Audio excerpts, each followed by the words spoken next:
Welcome back once again. You are listening to PayDirt. I'm your host, Brandon Harry, aka BDirt, with your host, Pay Sodders. What's good, Pay? What's going on, my boy? It's can you believe it, man? We're already in the second half of the season, man. We ain't made enough Bittersweet. money so far, man. Yeah, no. Bittersweet. It's good. You know how my week went. I know how it went, but for 16 those that don't know, parlay hit with a plus 400 in there mm, on the anytime. Remember the nugget I gave everybody and you were like, I mm-hmm, don't know about that one? That one mm, hit. Pay. It was the first I love touchdown of the game to Tyler Higbee. Thank you, my friend. it. I I'm so appreciate that very happy for much. you. Now listen, Yeah. I was real right about that one, but I needed a hmm slight miracle for the Bears to cover against the Bengals. So got a little luck too. I was so happy that you were lucky. Yeah. Yeah, me too.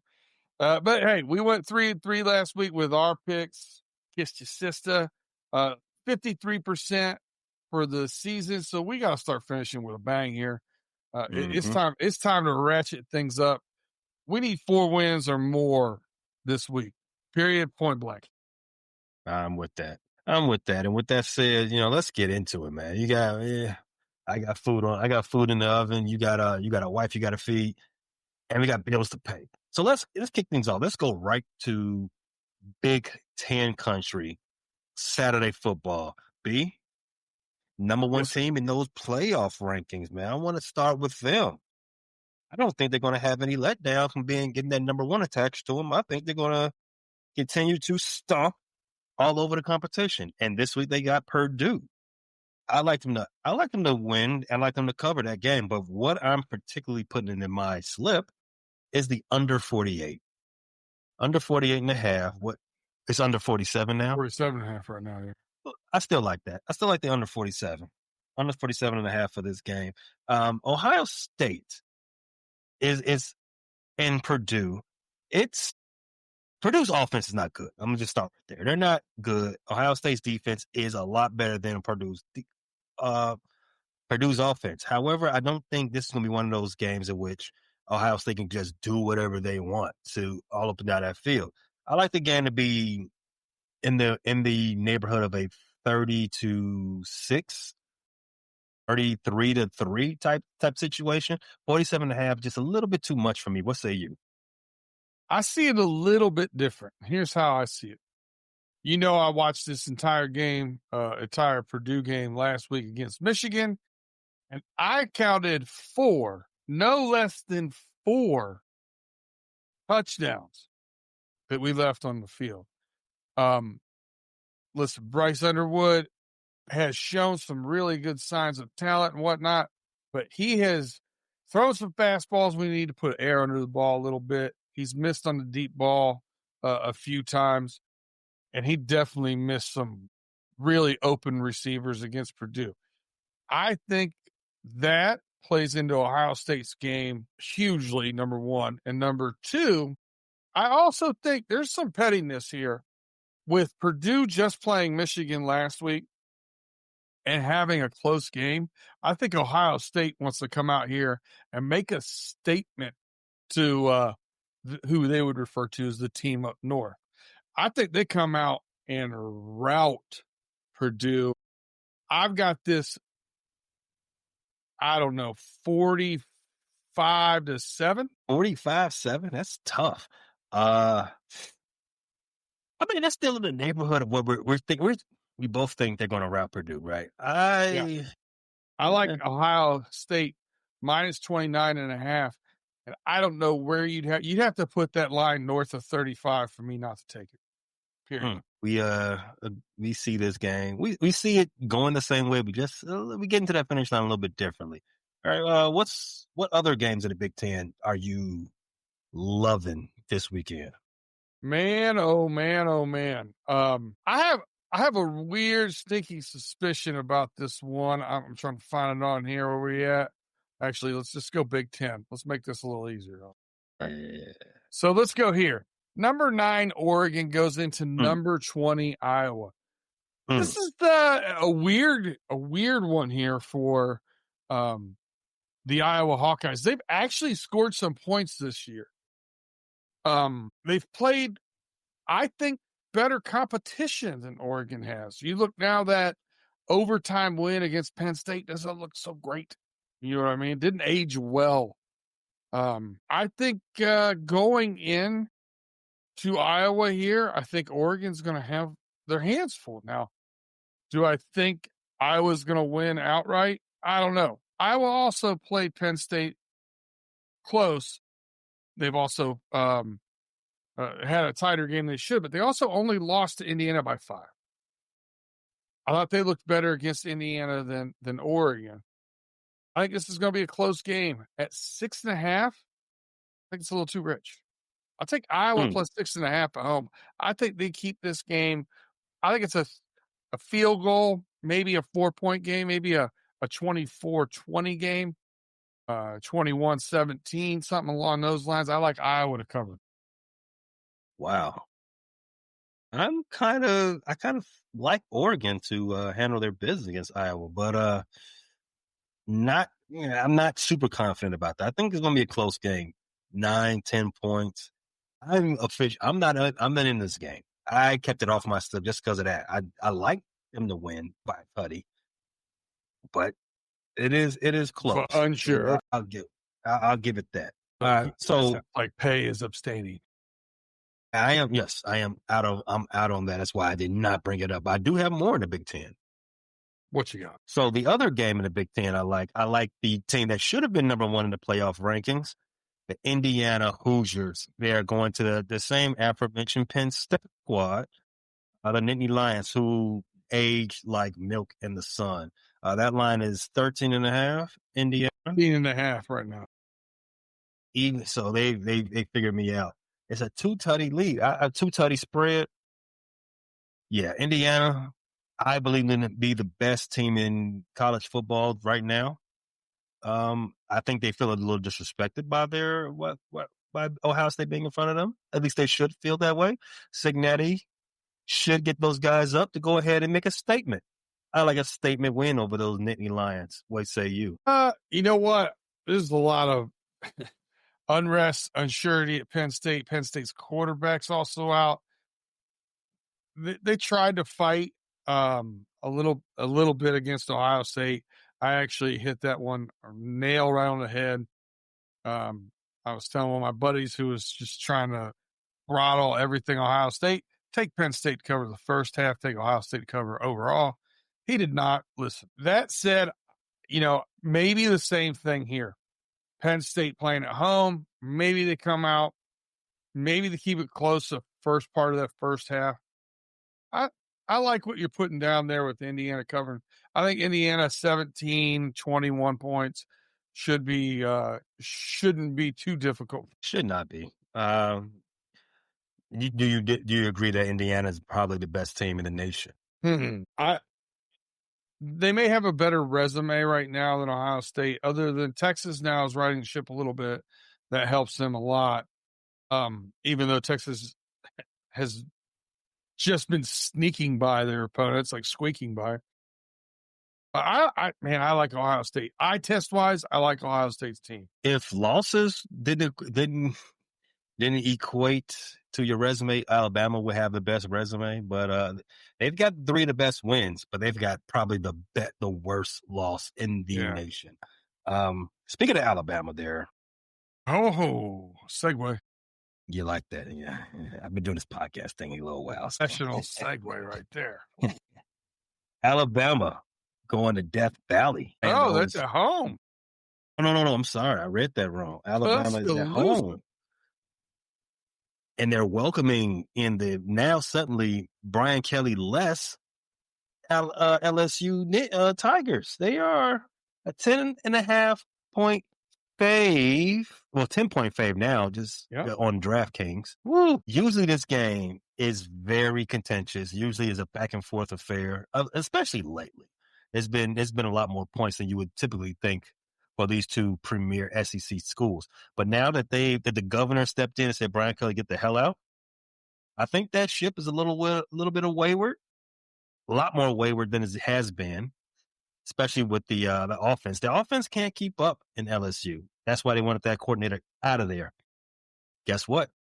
You're playing the wrong team for that this weekend. Alabama's going to get another notch on their belt, and they're going to do it to the tone of at least 21 points. You got that right. I got Alabama big over LSU. I like that one, and here's the reason why. Simpson is the only quarterback I think right now that's playing to the level of Julian Sand. Those two are neck and neck in my mind for the Heisman Trophy. I think when you go Mendoza, maybe some people are making arguments for Hardy and running backs in there. When you go to those guys, I think there's a small gap between the two quarterbacks there, respectively, for Alabama and Ohio State. -10 here, I don't mind it at all. Tuscaloosa at night, I dig it. What else you like? Anything in another conference? Man, I have a nugget here for the folks. I can't even call a conference because I don't know. Sunbelt maybe? Is that what it is? All I can tell you is I will give you a nugget here that you can just wake up with money. Let your money work for you while you sleep. San Diego State goes to Hawaii to play the 11 p.m. start game over there. San Diego State's favored by 6.5. I like San Diego State. They've got the quarterback, Demigol, that transferred from Michigan there. He seemed to be in very much in control of that offense. They're doing a lot of the zone read stuff. The teams played very soundly. They had an early loss to Washington State. Since then, no real challenges. I think this is going to be more of the same. When you look at similar opponents, Hawaii just eked out a game against Fresno State. They both played these Fresno State in the last 3 weeks. They eked out a 23-21 victory, won by 2. San Diego State, 23-0 against Fresno State.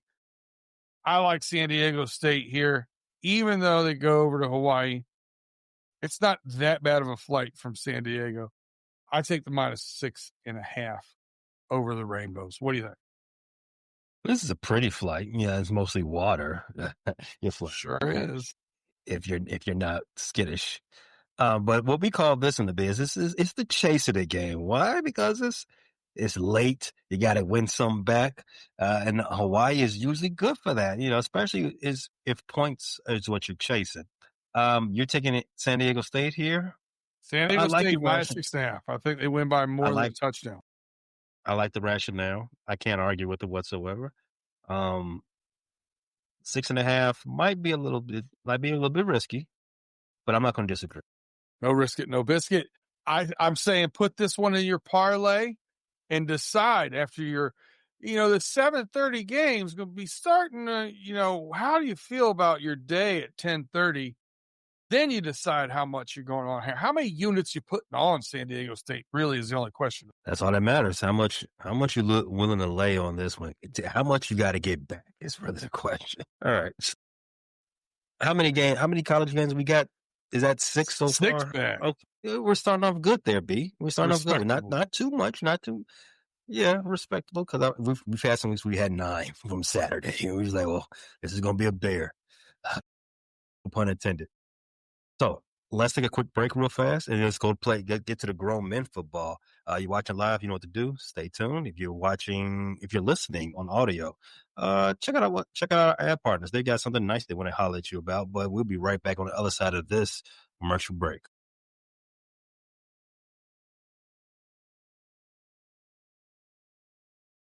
Welcome back to PayDirt, your weekly football pick'em show, where we're trying to find the best lines to build the best 6-leg parlay you can.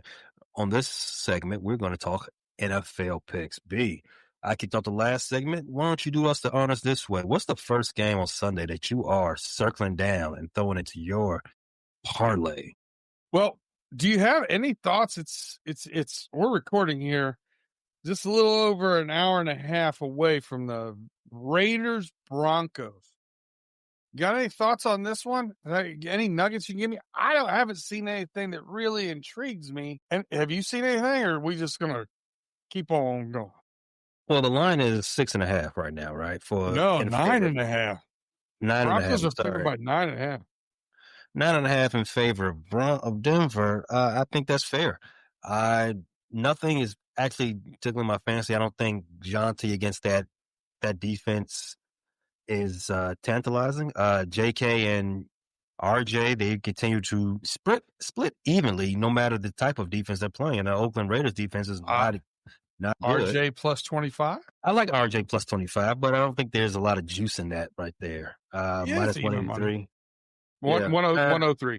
103. It's even money. Not enough juice for me. Now, if you could convince me that Geno Smith can throw for 260-ish on this defense, maybe we'll see some good cash. Do you believe he can do that? 220, 230, 240, 250 is already at 2-1 almost. 222. See what I mean? He hasn't been having the greatest season. He's not. Mr. Geno. And I think he's gonna get. I think Bo Nix. Bo Nix isn't. Bo Nix doesn't rack up. I like Bo Nix rushing yards better. How many yards did Geno? How many yards do I think Geno's gonna have? Plus, what's that? How many do you think Geno's going to get? Just passing for against this defense. 218. That's an oddly specific number. What he's going to get sacked too much, man. That's a good shot. I think he will as well. I think he's going to turn the ball over at least twice too. Scroll down to the passing props and let's talk about the passing and rushing yards for Mr. Bo Nix. There you go. Pass plus rush. Where's the 2-1 at? Where's they set that line at? 290. A big jump here from 280 is 189 plus 189. 290 is plus 242. That's a big rich for me. 290. I can see him. Yeah, I can see him throwing for maybe 230, maybe 240, and getting another 30 yards on the ground. Yeah, I like the 270 mark. I like the 270 plus 149. Is the juice worth the squeeze though, B? Yeah, I haven't seen anything in this game that's making me get excited. That's where we are with this. That's where we are with this game. Don't force it. Don't force it. It is what it is. I'm going to enjoy dinner. All right. Well, what game are you not forcing? What game jumps out at you though? My first one here on the board. I know everybody is anointing the Patriots. I've seen people put them in their top 5 and their power 5s, all that kind of stuff. The Patriots been playing very good football. They've been playing it for the most part against not great opponents. The Buccaneers coming off a bye week, getting a little healthier this time of the season. I really like the Buccaneers here at home after the bye. Minus 2.5. I think they beat the Patriots by 6, I'll call it. So I'm going to take the Bucks minus 2.5. I like that. 2.5. I don't know. The total in this game is 48.5. Am I reading that correctly? You know, I like to have that hook in my favor. Yes, 48.5. Yeah. I think to be continued on that one. I kind of like this game going over 50. I kind of do. Don't hate that either. Yeah. For me, the game that I'm certain, obviously, let's start it off right now. My favorite team, the Chicago Bears, are playing the New York Football Giants. Why is New York? New York might have a collective hangover, and not just because of the political atmosphere in the city, but because they're still reeling from the loss of Cam Scatterboo. They are a 4.5-point dog on the road at Chicago. And you know what? I like the Bears to continue the good vibes off of that tremendous win, the Houday Melee, as we're calling it. I want them to continue to handle their business against the New York Giants. 4.5, I like that. The Bears, what the Giants do well, they get to the quarterback. What the Giants don't do well is stop that stop any other team from scoring. Throwing the ball, they don't do that well. They don't protect their own quarterback very well either. Some of these things play into the Bears' favor. I like the Bears better to continue. I want the Bears better to cover that 4.5 fairly easy. What say you? The Bears have had some defensive issues, but the Giants have lost all of their weapons that I'm afraid of on offense. You accompany that with the fact that the Giants' pass defense little lackluster, and I really think you're seeing Caleb Williams kind of come into his own a little bit. I told you about Colston Loveland. They're starting to utilize him a little bit more. The weapons around there are really good. How about the rookie out of Rutgers, man? You got a running back there too. And I think you should have Swift coming back. I got the Bears on my ticket too, -4.5. I think it's a good play. You know what? You know what that means? They're staying in the slip. More than likely. Let me see if we can go back to back with agreeables here. I like the Carolina Panthers 5.5 against their division opponent. 6.5 now. I see. No, it's 5.5. 5.5. 5.5. I like division game. I like them in this. Do you like them as well? So the Panthers have been a yo-yo team, up and down, up and down, up and down, up and down. 5-4 record. Surprised they have a winning record. I don't know if I like betting the Panthers here, but I do like betting against the Saints. So I'm with you. Yeah, 2 for 2. And I'm passing the ball now. Is it really more about betting on the Panthers or against the Saints? Hey, it is what it is. However you get to the right answer, right? Hey. I was notorious in school for when I showed my work, it looked like a bunch of crap, but the answer was right. Yeah, I'm going to go back down here to a 4:00 window. Cardinals, nice win against the Cowboys. Unfortunately, you're going to go to Seattle. You're going to get the 12th man, and you're going to get a defense that's a hell of a lot better than that Cowboys defense. I know that Kyler Murray now is on IR, so we don't have to question who's playing. We know it's Jacoby Brissett.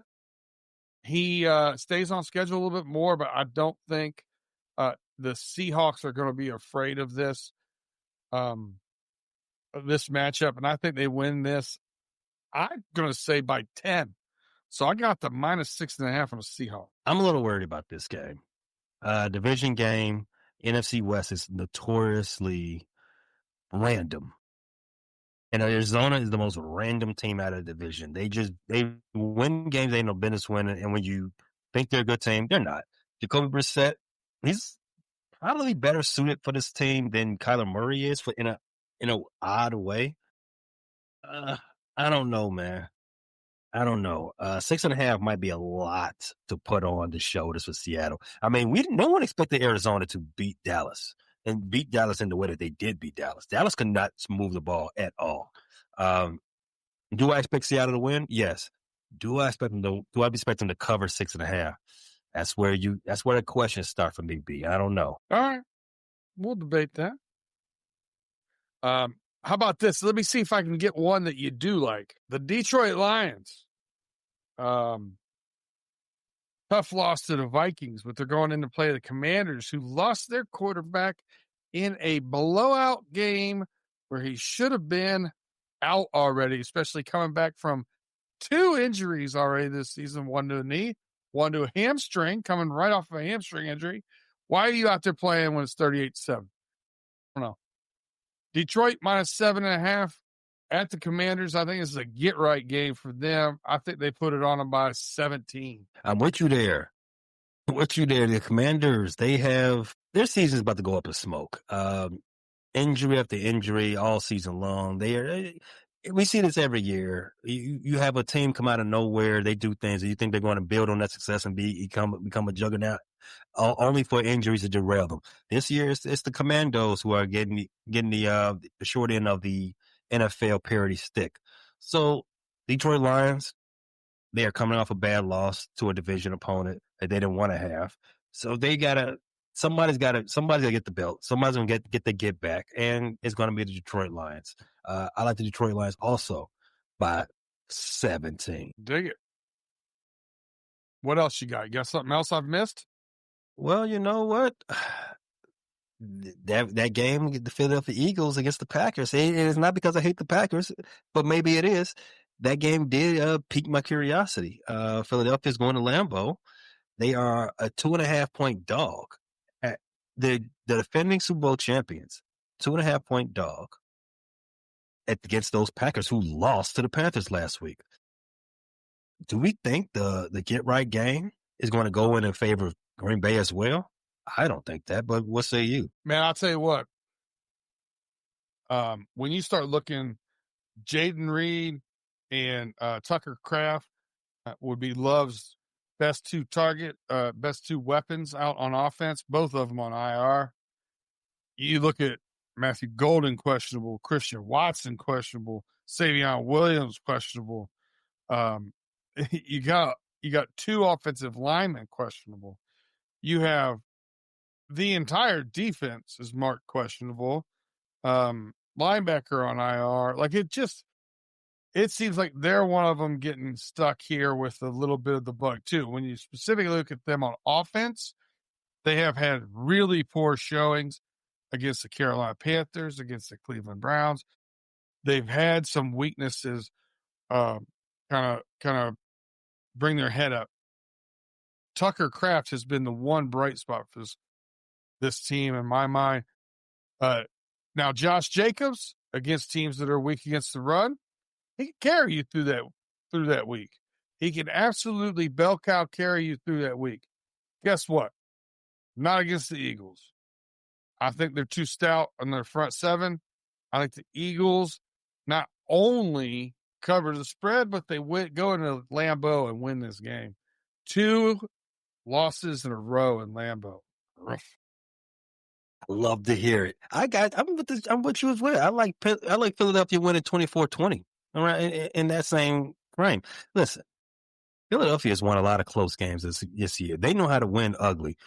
Packers, as you already stated, they lost their number one target for Jordan Love. Jordan Love, other than Romeo Doubs, Tucker Kraft was his guy. He's gone for the season. I don't necessarily, and we're not in Toyota days yet, so don't expect any Jordan Love magic. It's that time. Philadelphia is going to send those boys to officially 5-4, but I think in the unofficial record books of the Packers haters, this will put the Packers under 500. Love a good Packer hater. All right, well let's start whittling down the slip, my friend. Unless you got something else, that's a Monday Night Football game, so I assumed you were done. Oh, I'm done. I'm ready. I'm ready to start fantasizing about a 6-leg win. We got 12. We got a 12-pack. We got to make into a 6-pack, and you know the rules right off the rip. And this is sad to me because I think Ohio State's going to win by 40. But we've got same game parlay. Sayonara, Ohio State. So now we are down to 10. Let's start in college. We got some stuff here. You weren't really excited about Iowa plus 6.5, and I'll be honest with you. I know that I would get a lot of pushback on that one. So I'm going to go ahead and say, take Iowa out. Yeah, Iowa is kind of in that game at least. That one can go either way. It's the most risky. It's the most risky pick we have. Let's just be. Yeah, it is Oregon's a pretty good team. Oregon is looking to, as you've already, good quarterback play, and good quarterback play can win you the game. We know that. So it's playoff positioning time. Oregon's got to, they got to start, showing out. And I'm definitely gonna bet that with my chest, but I get it. I get it why most people would. All right, so we got 3 college games we like here. Indiana minus 14.5, Alabama minus 10, and we got San Diego State minus 6.5. We're going to go into the NFL. Now, there's no rule that says we have to have 3 and 3, so if we like some of these NFL games, we're a little more on the edge. Maybe we go back and revisit these college games. Let's go ahead and start down here. We both like the Bears right off rip. We Panthers, you like the Panthers. I hate the Saints. So we're kind of on that one there too. Lions, I think we're both real real good on the Lions, minus 7.5, right? So you are iffy on the Seahawks. So that's going to go away. Yeah. We both like the Eagles over the Packers. We Yeah. both liked the Buccaneers. I don't know that you love the Buccaneers, though. Do I feel that right? Yeah, I don't. I think that's one of those can go either way. You like the over more than that game. So we're just going to, let's nix that one. So now we have 4 here that we liked on all 4 fronts. I would say out of these, the riskiest is probably the Packers are going to play for their livelihood here, 2 back-to-back, even though I really do like the Eagles in there. The Panthers would be the other risky one. Do we like those 2 better than all 3 of these college games? Okay, so the thing here that we haven't done right now, if we were to eliminate the Eagles, that would eliminate the only underdog we have on our slip. So if you want to think about in terms of value, you probably want to keep that one just for the extra added juice. You know what I mean? However, and we're talking about mitigating risk as far as protecting your parlay. That one goes up against San Diego State for me. Well, if I'm the arbiter, I say those 2 are fighting to stay. Man, taking 6 favorites is risky business. And something I don't think we've ever done. I'm for it, man. I don't think we take the Eagles out. I think we take the Eagles out and go all 6 favorites. Let's just throw caution to the wind. What do you think? Let's see. Yeah, I'm interested to see where the odds go. Let's take the Eagles out. Let's see what happens to the odds. Right now it's at 8,700, and now the odds drop to 4,700. Oof, it's about right. Well, they're both minus 115. Okay. All right. I like it. What's our final 6? All right, we're going to go Indiana minus 14.5. Alabama, going to Independence State, by the way. Alabama at home against LSU minus 10. San Diego State goes to Hawaii minus 6.5. The Bears host the Giants minus 4.5. The Carolina Panthers host the Saints minus 5.5. And the Detroit Lions minus 7.5 at the Commanders. And that is the Marcus Mariota Commanders. I dig it. Just saying that made me like, oh yeah, I definitely like that game. Yeah, for sure. I think we got a winner here. I like, that's hard for me to say with all favorites too. Like, I'm looking at it like, it's all favorites, but it's all favorites I really, really like. I respect it. Got to break habits, son. Yeah. All right, B. That does it for us at the PayDirt for week 10, week 10 and week 11, week 10 in NFL and week 11 in college football. So, you got any parting shots? We can go ahead and get those out the way now. Yeah, I do actually. First off, if anybody was tuning in yesterday for us, I apologize. We had some business to attend to. Couldn't get that out for you yesterday. Now, if you were wondering what's going on with Running Through the Jungle on a bye week this week. So we're going to do all the recording. Justin and Tim are going to do it on Friday. They're going to talk about all the things that have happened to the Cincinnati Bengals this past week. The meltdown against the Bears. The defense giving up 80 points in 2 weeks, not trading Trey Hendrickson, trading Logan Wilson for a 7th round pick, the reactions to all of this stuff, and where we go from here. So tune in to watch those guys. I unfortunately have some actually work to do. I'll be coming in hot from work. When I say work, it's going to be like a work happy hour function. So don't feel too bad for me. But I'll be coming in hot from that for our homies, 8 o'clock. And who knows, maybe we get some brown bag dirt. You never know. Yeah, I'm interested to hear what the guys at the RTTJ have to say about Week 9. Yeah, I've got a little skin in the game. I'm interested.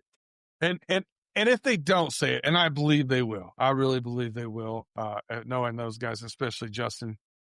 But if they don't, rest in peace, Mr. Bob Trumpy, Bengals legend, great tight end, even better commentator, and from all accounts from everybody I've ever seen talk about him, a good man too. You scared me there. I thought you was going to say something. I thought when you started saying rest in peace, I thought you was going to say something about Cheney. No.